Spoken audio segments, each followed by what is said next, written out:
The Insta360 GO 3 kind of sucks. Here's 5 reasons why. Number 1, the case itself is not waterproof.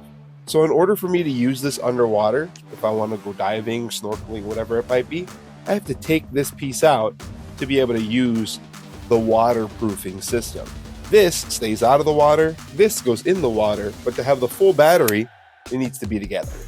When trying to vlog with something like this, I still have the option to be able to walk pretty freely and not have to worry about jitter. So that's a pretty big bonus. This is the audio from the actual Insta360, and here's a separate audio that I have set up on one of these Bluetooth microphones. Right now, I'm gonna go ahead and take a shot at this target out here. We're gonna try and hit that target.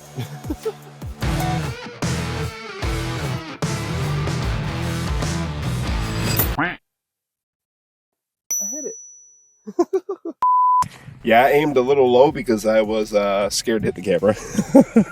Another reason why the Insta360 GO 3 kind of sucks is because of the fact that, well, you don't get true HDR, and resolution is pretty much capped at 2K, unlike some of its competitors that are shooting like 5K plus. The Insta360 GO 3 kind of sucks as well because of the fact that it's not as rugged as some of its competitors like the GoPro and of course the Osmo Action 4.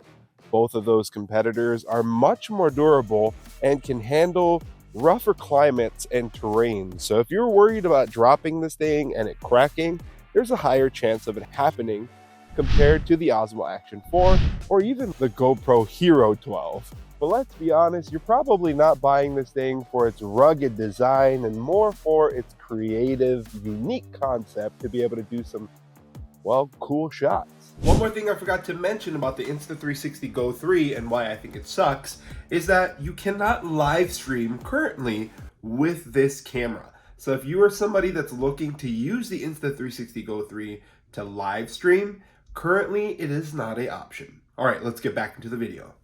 And of course, my last reason behind the whole entire thing of thinking and saying that the Insta360 GO 3 sucks is because the fact that a battery life could be better.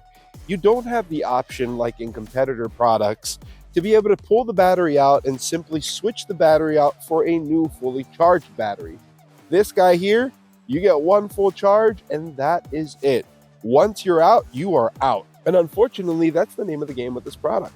You get a full charge on it for about this many hours, and after that, you are done. And from my experience, it actually has been shorter in a lot of cases. Your best use case scenario for something like this is to be able to capture quick creative shots in certain environments. Is this something that you should use in your next snowboarding trip?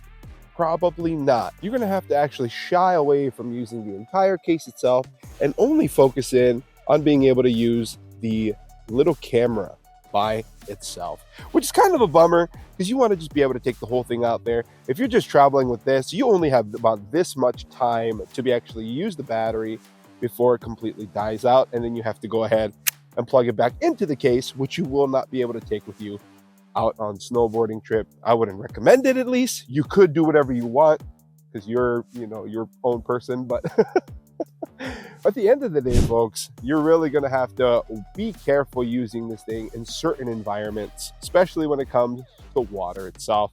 Because, like I mentioned earlier, the little camera is waterproof, but the actual device, the case, is not. So you have to be really careful with that. But that's my 5 simple gripes of why I think the Insta360 GO 3 sucks. Beyond that point, it's actually a pretty decent camera.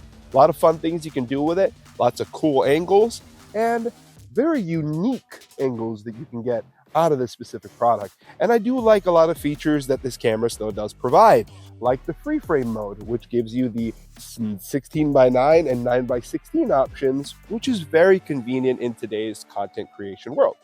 But beyond that point, folks, hopefully this video helps in your decision making on whether or not you should get yourself the Insta360 GO 3. My name's Keli'i with Ohana Reviews. And as always, folks, mahalo for checking out the video, and aloha.